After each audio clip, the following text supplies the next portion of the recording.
Warning: this show is intended for mature audiences only. Viewers' discretion is advised. This show may contain strong language and sensitive or controversial topics. We are not attorneys and are not providing legal advice. The views and conversations are our own thoughts and feelings, and therefore, purely speculation. The entertainment world and beyond. Skywalker air miles, feeding on a service, gliding on water, constricted and conflicted. Welcome to Purely Speculation, a show that exposes the harmful effects of the criminal legal system. I'm your host, Heather Lewis, the Executive Director of the Reuniting Family Bail Fund and practitioner of participatory defense. On this show, you'll learn about the unspoken horrors of the criminal justice system and meet fierce allies and advocates. We will make the best of our traumatic experiences. We will get angry. We may even cry. We most certainly going to laugh, but one thing's for sure, we're going to keep it real. Welcome to Purely Speculation. When they free my sins and let them loose, they was killing me, I got scars to prove, got me paralyzed, I could even barely move, out the way I took the pain again. Yeah. Hey y'all, welcome to season 2 of Purely Speculation. We want to thank the founders of Participatory Defense and our friends Debug out in San Jose, California for sponsoring this special edition of Purely Speculation with our Time Saved ceremony. We want to thank Debug for being pioneers, for being leaders, for being our friends and our family to help us navigate and impact and interrupt the criminal legal system, not only here in Montgomery County, Pennsylvania, but across the country. And so shout out to Debug for helping us kick off season 2 of Purely Speculation. So I want to say welcome to everyone and thank you for coming out tonight. So this is a time saved ceremony. And first of all, before we get into all that, thank you. We're the Reuniting Family Bail Fund, the only nonprofit organization here in Montgomery County supporting families as they navigate the criminal legal system. We post bail up to $5,000, but more importantly, we provide a lot of advocacy, family support, case strategy, and things like that to help people get the best outcome for their case. And so while we're here, we are a nonprofit organization, so I want to just recognize our board members that are in the space right now. So if you want to raise your hand or stand up, I know we're all eating, and so Vincent O'Grady, Madam President Yvonne Platts, Carol Chandler, Nancy Purcell in the back. I think that's all of our board members at the moment. And so, but also too, so that's the official organization, but it would not function if it wasn't for the hub members that meet every Monday, that go to court with families, that share their story and share their time and their experience with others so that they're not going through fighting a criminal case on their own. So would our hub members please raise your hand? Miss Darnice and Chase and Teresa. Obviously, some of our board members are still in our hub as well. Our resident T-shirt phenom, Kia. Our court watch coordinator, Taria, over there in the corner. So there's a lot of folks that are engaged in this process to make it work. And one of the things that we do as a measurement is time saved. The court system likes to use the term time served, and that's when they've taken as much time away from you and your freedom as possible.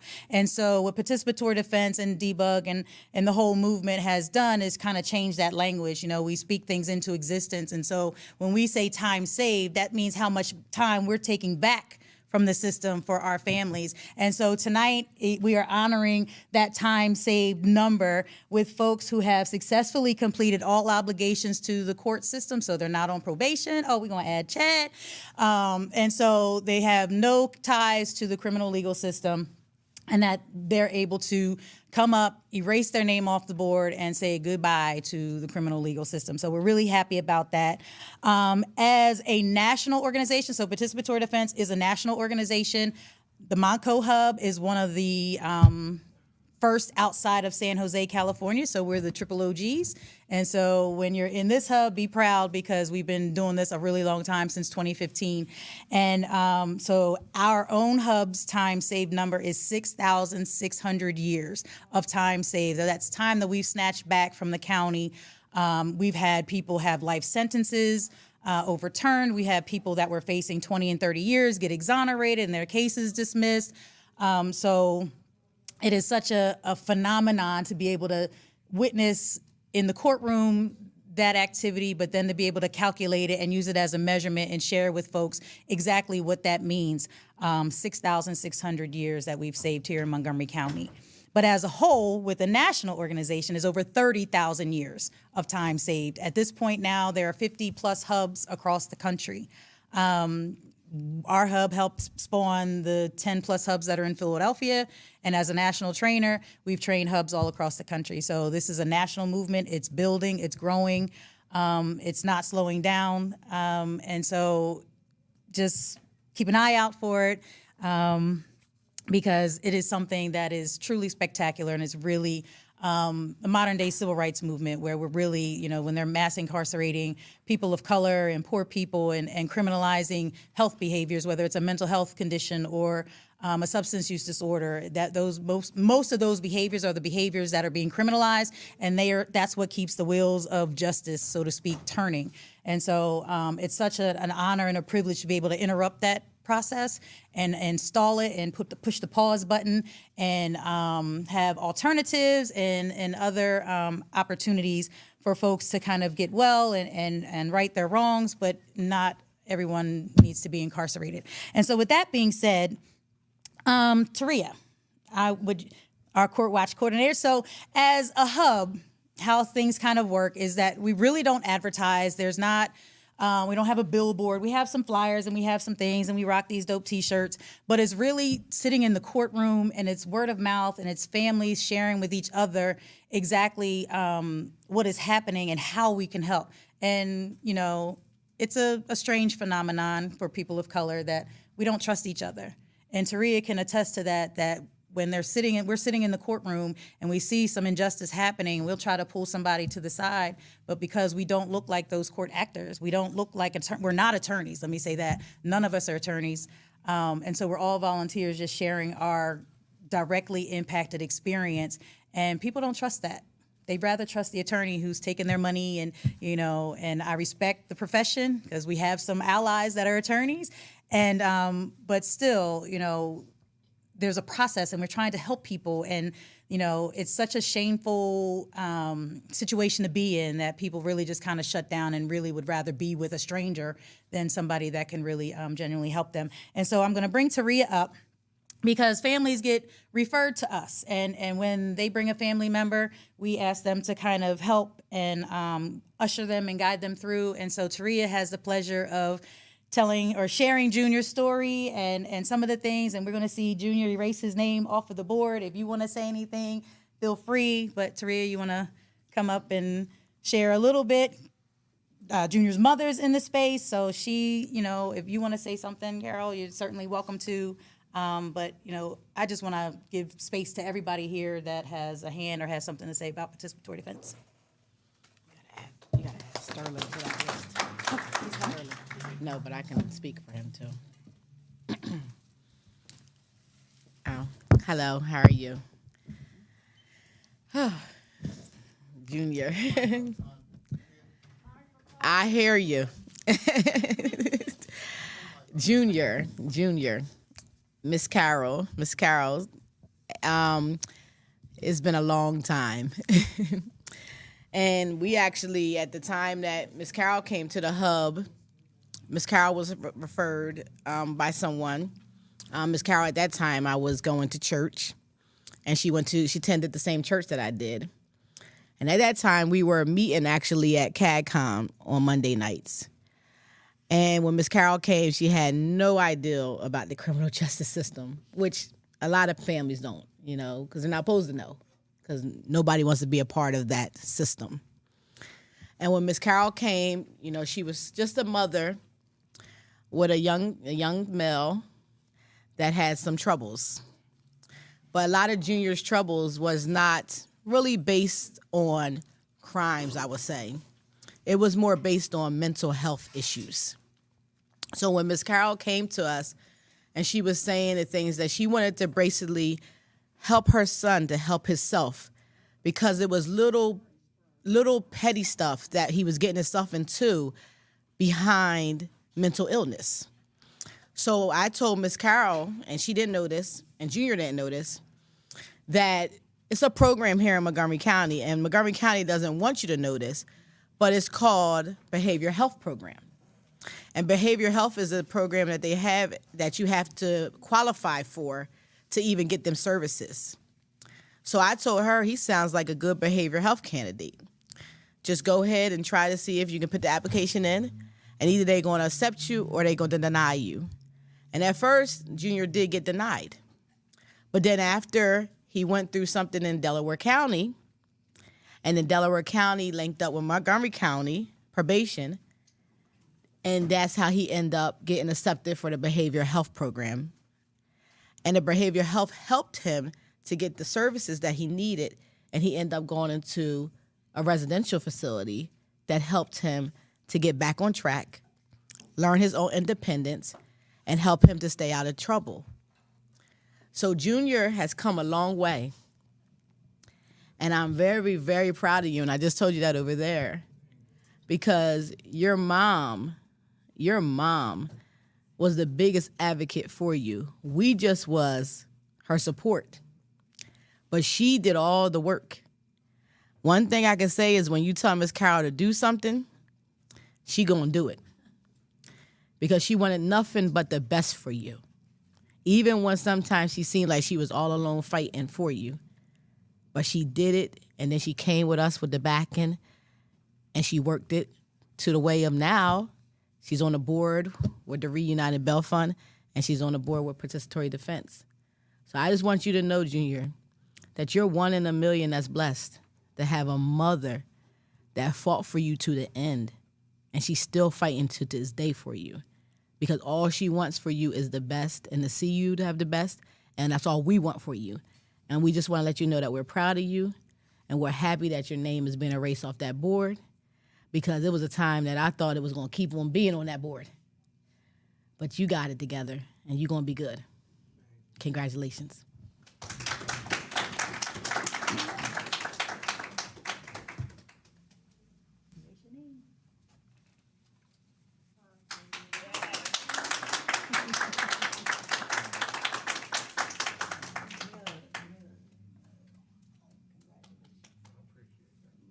Mom, you want to say anything?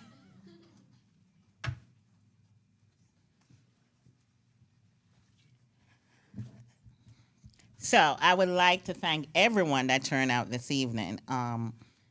And I would like to say how grateful I am to participatory defense. I would not have made it, my son and I, would not have made it this far if I didn't have the support of the people of participatory defense. They are an awesome group of people. When I did enter that room at CADCOM, I knew nothing, no way of how to navigate the legal system. And they were patient, they were understanding, and they told me that they had my back. And they have had my back, it has been like 5 years. And I was so impressed with all the members of the participatory defense team that I decided no matter what outcome we had, Junior and I would remain a member of the participatory defense group, because I realized that there are so many people out here in the society that are unaware of how to navigate the system when they get in trouble, and also that there is a group of people here waiting and willing to help them. I am so in awe of the many people who are in participatory defense. The court watcher, Taria, she's on it at all times. Miss Heather, she wears so many hats, and she is so proficient at the task that she takes on. And so we are very proud of her. Miss Darnice and I are there every week. I can depend on Miss Darnice to turn up. Teresa is our planner sometimes, and also our photographer. I say all of this to say it's a very close-knit group that is dedicated to helping people out there that are faced with the situation of navigating the court system when they have a loved one that has a problem, whether it's related to mental health, other legal situations that they have. And I haven't forgotten you. She is one of our lawyers that visits our meetings, and she's always there to give her input, which we appreciate. So overall, we have a wonderful group, and I am encouraging everyone to reach out to other family members and friends and let them know that this organization exists. Reuniting the Family Bail Fund is another arm of the organization, spearheaded by Miss Heather, and she's also doing a wonderful job. So, with that being said, Junior, I am so proud of you. I shout it all the time, and I need you to know that we are all rooting for you. We love you. And thank you, everyone. And let me say how modest our folks are, because Carol, through this journey, has become one of our go-to folks for anyone that has a mental health challenge associated with the criminal legal system. So her experience, and that's the beauty of participatory defense. It's collective knowledge. Carol is not keeping that to herself. Carol brings that knowledge to our group. And so anyone else that has similar experiences now has Carol's experience to rely on. Taria, myself, anyone else that's in the hub that has had any navigation dealing with the mental health system, substance abuse, that collective knowledge. So thank you, Carol, for sticking with us and sharing your experience with us. And the hub is formed, and the volunteers, none of us are attorneys outside of Lori. But we're all either system or directly impacted individuals. And I am a system impacted individual, meaning that I've had family members, loved ones who have been directly impacted by the criminal legal system. And so I'm happy to talk about EJ, who is my daughter. Yes, who is my daughter. Who was in the juvenile system. And so Miss Yvonne, I don't know where she went, she is our juvenile liaison, but Chase can speak to that as well, which is a very different system. It's a system that operates in secrecy. They don't want families to know what's going on with their children. The attorneys will isolate the children from the families, and it's like, you got a 10-year-old or a 12-year-old. How are they supposed to understand and know what's happening as they navigate the system? And they don't want their parents involved. So we empower parents to ask questions and kind of get involved and be in the face of the attorney. And thankfully, EJ's attorney was welcoming of participatory defense. Not all attorneys are. We're thankful that of the ones that are, because then we can really engage and work together and get the best outcome for our loved ones. And so EJ has 2 years time saved. She was facing some assault charges from a very nasty altercation. And the system will make you kind of go through the motions, right? Even though they knew the case was going to get thrown out, the alleged victim wasn't going to show up, had no intentions of enforcing any of the actions that happened that night.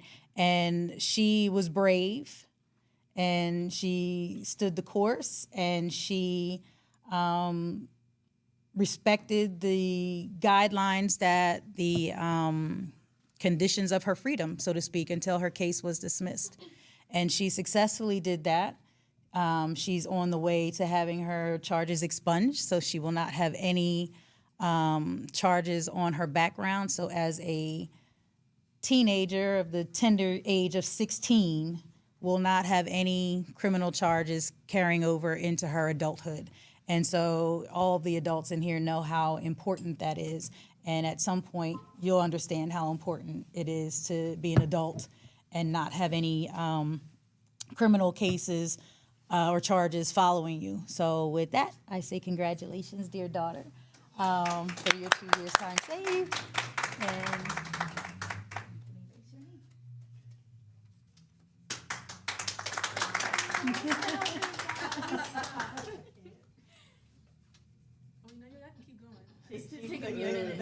the class clown. We love you. I love you guys today. I love you too. Thank you, Participatory Defense. Thank you, guys. Can you guys hear me? No? Okay. I want to say thank you to everybody that was supporting me. I don't know exactly who, but I did feel at least a few people supporting me and making sure that I was going to be okay and get out on the right foot and helping me guide my life back into the right track. So I appreciate everybody that was sticking by my side and wasn't letting me down or wasn't giving up on me, because that takes a lot. And I know I was crazy. I know I was wild. So I appreciate everybody for just sticking it through with me and just hoping the best for me. So I appreciate all you guys. My love goes to everybody here. Thank you. I appreciate it. And yes, thank you.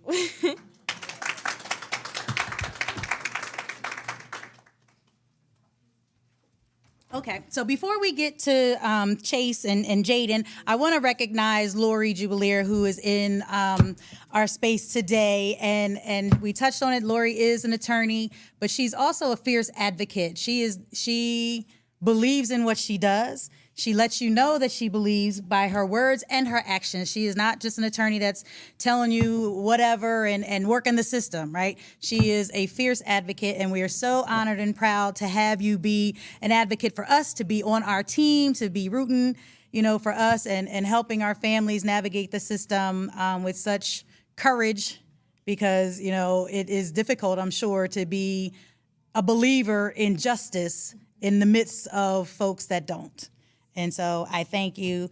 We wish you well. If you want to come up and say anything, you certainly can do that before we go on to our youth stuff. So, yeah, come on. Hi. I just want to say that I really value this organization. I'm so happy to help and support you all. And I understand, even from my own experiences as an attorney, especially in this county, that it feels lonely, and it's the support of other people when we see wrongs and injustices means the world, even to me, because things happen to me just as an advocate fighting for my clients, which is all my job is. I get a lot of pushback from judges, DAs, and it's very hard. But I so believe in my clients and believe in what I do, and I will continue to do it. And I'm here for anybody at any time who has questions or concerns, and I'll be happy to give you my time and support. And I'm very proud of this organization and everything that you do. Thank you all. Thank you, Lori.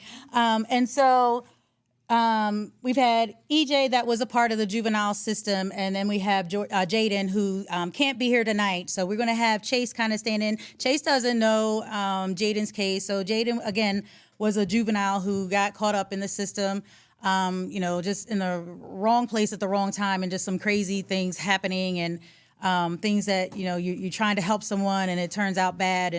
And so his mother got connected with us and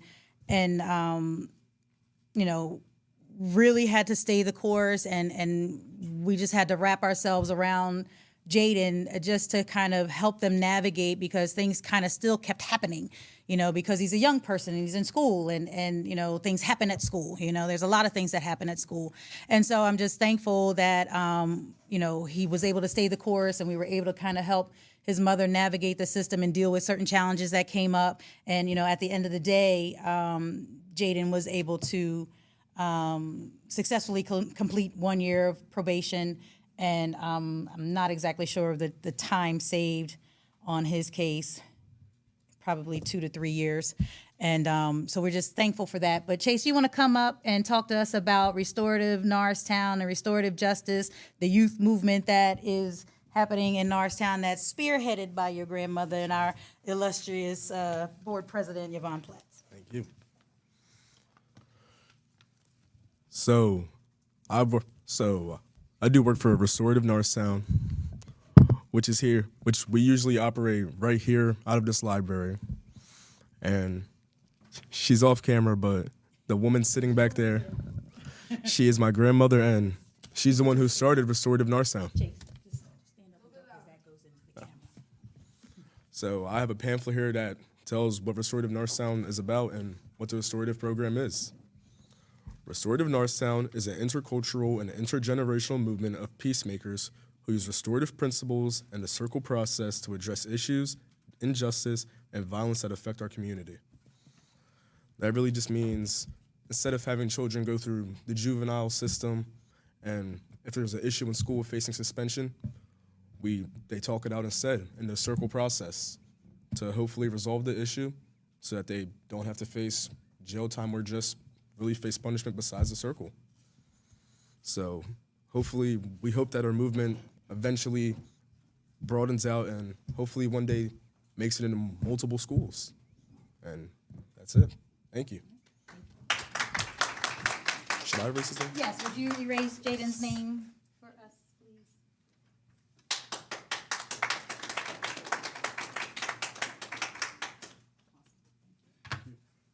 And so I'm going to share the story of Abby. Abby came to us actually through the Bail Fund. So the Bail Fund does a couple of things. So it's not just posting bail for folks, but if we post bail or if we can't post bail, we refer people to participatory defense where we're able to guide them through the process, hopefully get a bail reduction if it's not too high or out of the scope. But Abby was one that we were able to post her bail for her, and she stayed with the organization because she wanted the support to fight her case. And we went to court with her. You okay? No. We went to court, and she just, and so the interesting dynamic with her case is that her and her boyfriend were charged. So her boyfriend was charged with initial charges, and she was charged with conspiracy of all the charges that her boyfriend received, just because they were together. Long story short, Abby's case was dismissed. No charges, no anything. Yes, her case was dismissed. Taria, you're our guidelines, and maybe Lori can tell. We had possession of a firearm. These are all conspiracies. So all of Abby's charges were conspiracy: possession of a firearm, shooting into an occupied space, simple assault, and I think maybe aggravated. All conspiracy. Felonies, but they're felony ones. Right, and conspiracy. It sounds like each one was 10 to 20 years. So, Except for the simple assault, so it could be close to 50 years, I think. all right, we'll take that number. So that's how we calculate time saved, right? We look at the maximum exposure versus what they actually get. And Abby got 0. You know what I mean? We were able to post her bail, so she didn't spend months in jail while waiting to go to trial or anything like that. We were able to post her bail and get her out within a couple of days, and then she fought her case from home, and all the charges were dismissed. So Abby has 50 years time saved, and just imagine, she could have been sitting incarcerated if we couldn't post her bail until they decided. And then she might have taken a plea deal based on the fact that she was sitting and she just wanted to come home, and take a deal on something she didn't do. And so that's the beauty of participatory defense. That's the beauty of the Bail Fund working together, and how we, this truly was a double bubble for Abby, that we were able to post her bail and see her through to the end and have her case dismissed. So, EJ, you want to erase Abby's name for us? She couldn't be here because she's working, and we actually posted the bail for her boyfriend, and we're anticipating that his case will be dismissed also. Because if they don't have evidence against her and they were together, how do they have evidence against him? So make that make sense. But that I was going to say that's our system, and so that's the things that we fight every day. So you wanted to do our thing? You going to you up? You okay? To do your thing? Okay. So I don't know where Mr. Scott is. So he was supposed to be kind of introducing you, and so we have Chad. We've added Chad to the list. He's another one who we've supported through court case and is here to erase his name. Do you want to say a couple things about participatory defense and how the support helped you?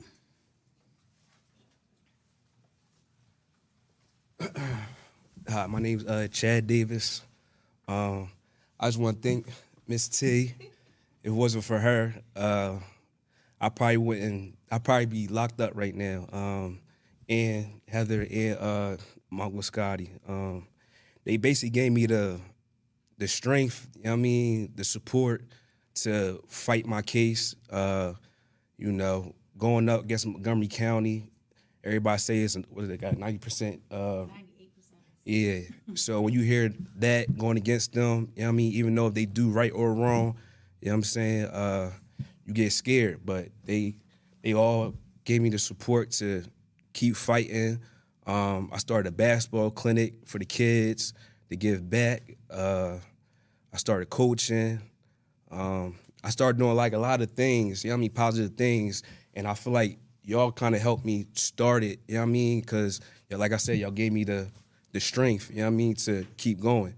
I was fighting for 3 years. They was trying to give me 3 years. I ended up doing 3 months in jail time. It was either do the 3 months or fight, and if I lost, they was going to make me do the 3 years. So the fact I had at the time I had a 2-year-old son, I didn't want to lose any time in his life. I'm like, all right, I just lose the 3 months just to sit down. But I just want to say thank you for everything. I really believe it was y'all that kept me going, and yeah, thank you.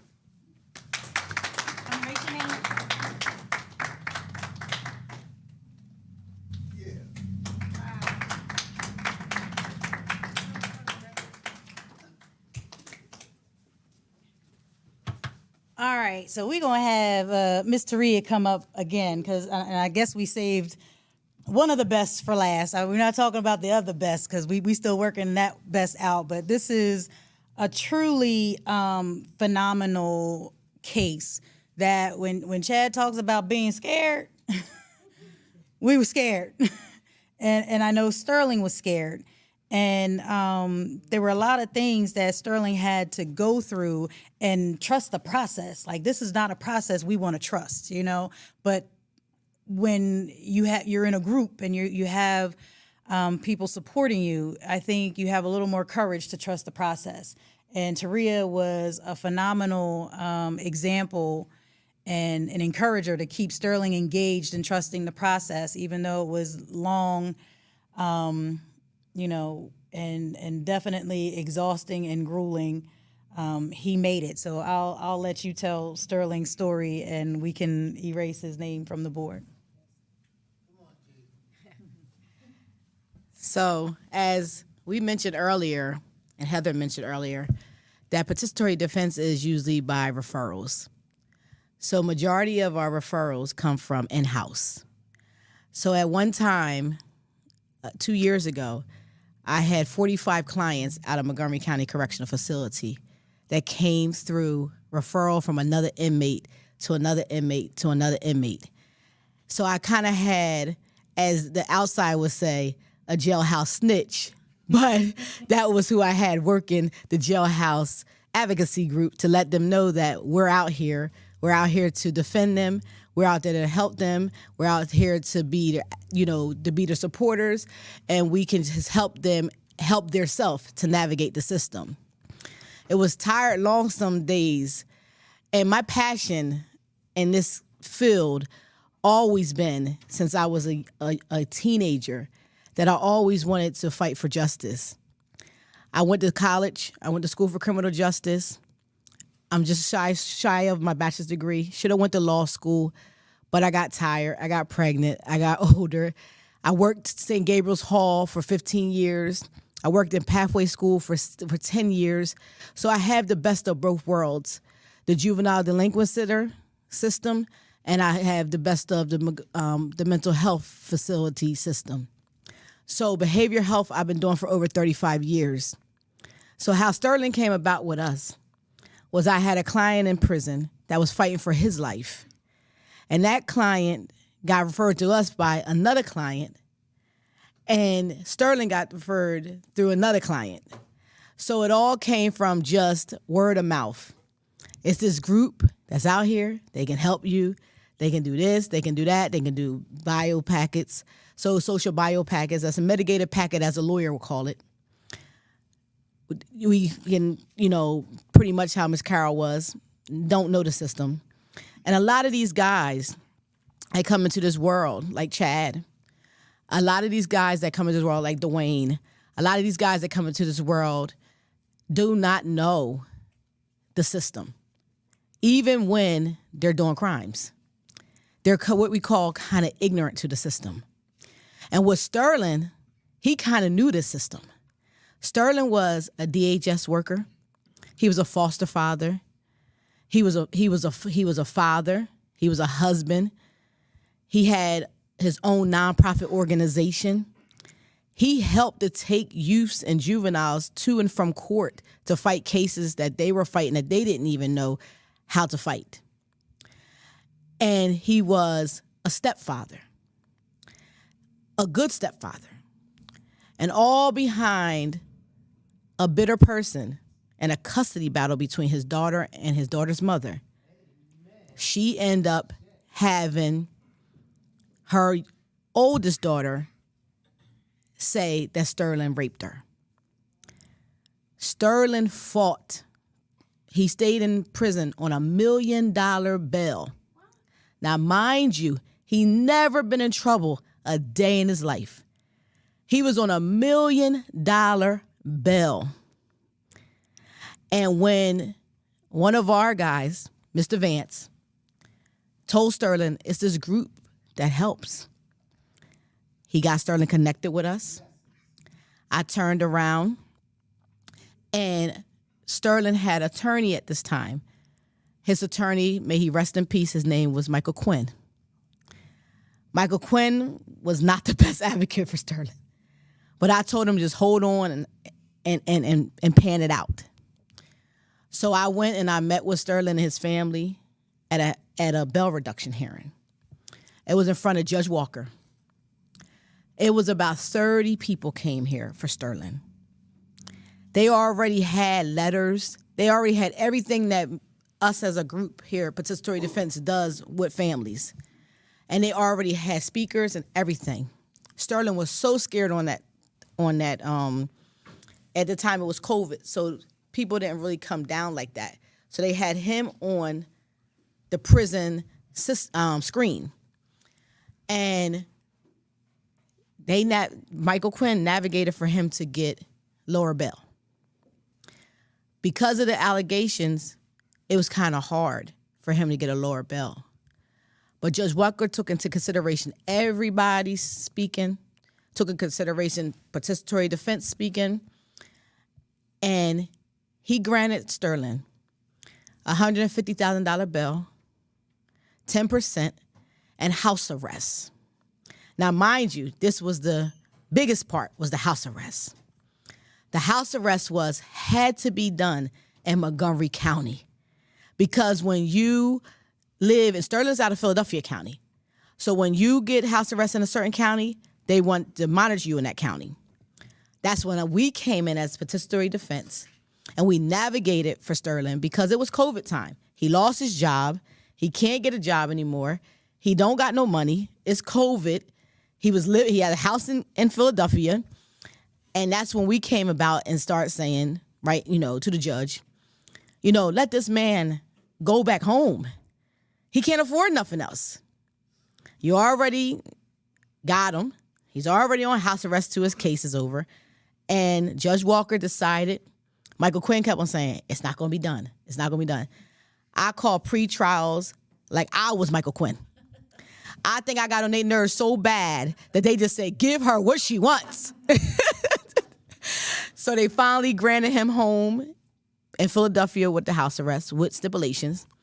And in May of this year, so at the time, Sterling didn't have no money to get an attorney because he exhausted his money because he bailed himself out, cash bail with 10%. So I went lawyer shopping for him, and lawyers was telling me crazy prices, like $40,000, $50,000, all kind of $1,000. So our good old friend, Michael Walker, he's not present tonight, but he is a miracle to us. So is Lori, so is Francis Genovese. And he decided to take Sterling's case on the eye. And in May of this year, Sterling went to trial. And at trial, he picked 12 jurors in Montgomery County, where it's 98.9% conviction rate. All the attorneys were saying, he's going to jail for 15 to 30 years. He's not getting out of this, and all things like that. Sterling was sweating, but he told his truth. He got up on that stand, he spoke. And after 3 days of a trial, the fourth day, the jury took into deliberation, and they came back about, I want to say, a couple hours later, and they found him not guilty on all charges. So Sterling is now a free man. But now he's a free man. He's a married man now. He got married 2 months ago. And he couldn't be with us tonight. But now he's trying to put his life back together because they put Sterling on a registry even before he even got convicted. So now he's trying to revamp his life. He's trying to get everything expunged and cleared so he can go back into the field of human services. He has a food truck that he can now get a commissary kitchen for because he's exonerated. But the biggest problem is that a PFA came against him recently for the victim of this crime. And they allowed all allegations to come in like he still was guilty of this crime. So now that's his next fight that he has to fight to clear his name, that I was found not guilty. So why is this PFA standing with it like I am guilty? So right now, Sterling's biggest challenge right now is just to clear his name and to get back to life again. And we're just so proud of Sterling because he hung in there, even behind times when he just wanted to give up. Because no one believed his story because it was against an 11-year-old child that is now 16. So when somebody looks at somebody, they're like, why would a child lie? It was hard for him to even trust and believe in himself because no one believed in him. But we did. His family did. His fiance did. That's now his wife. And because of participatory defense, we helped Sterling to help himself, and Michael Walker helped Sterling to free his name.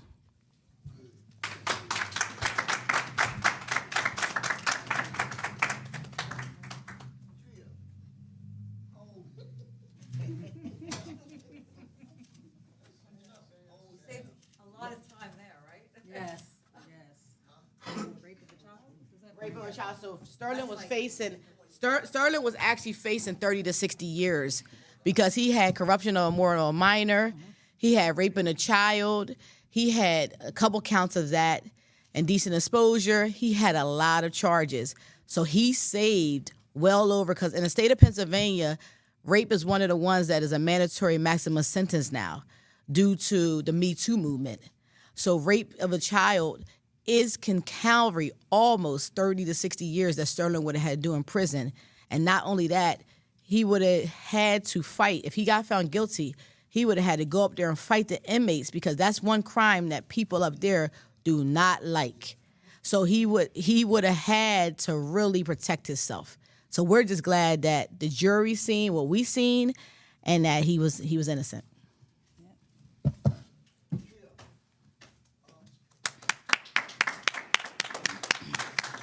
So in the interest of time, because we have a hard stop at 7:30 because the library is going to put us out, anyone that wants to say a few words with Zach and the team, please feel free to do so. If you want to share any thoughts or anything, Zach will be here.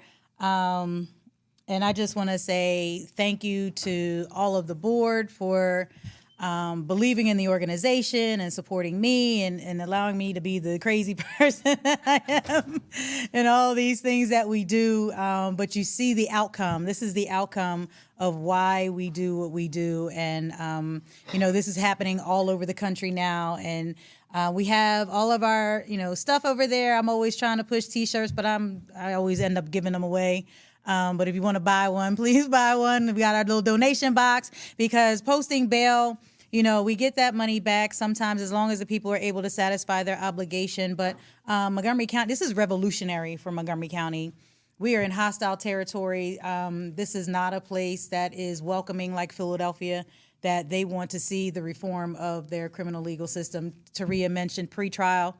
What we're learning now with the pretrial, which initially started off with them just reviewing bail within 24 hours. Now they're providing supervision for folks. So we know people that have a pretrial supervisor and a PO while they're, fighting cases and things like that. So what was supposed to be the reform is now becoming more oppressive and supervising people that haven't even been convicted of a crime yet. So we do all this. We have the show Purely Speculation. For all that those that don't know, this is going to be episode 1 of season 2 of Purely Speculation. So check it out. Please watch and follow us on all of our social media so that we can get the word out. Not only are we doing it here in Montgomery County, but we're looking to spread this into the surrounding counties so that folks can get justice and come home and fight their cases. And so with that, I say thank you, good night, and make sure that you hit up the Zacks and for your interviews.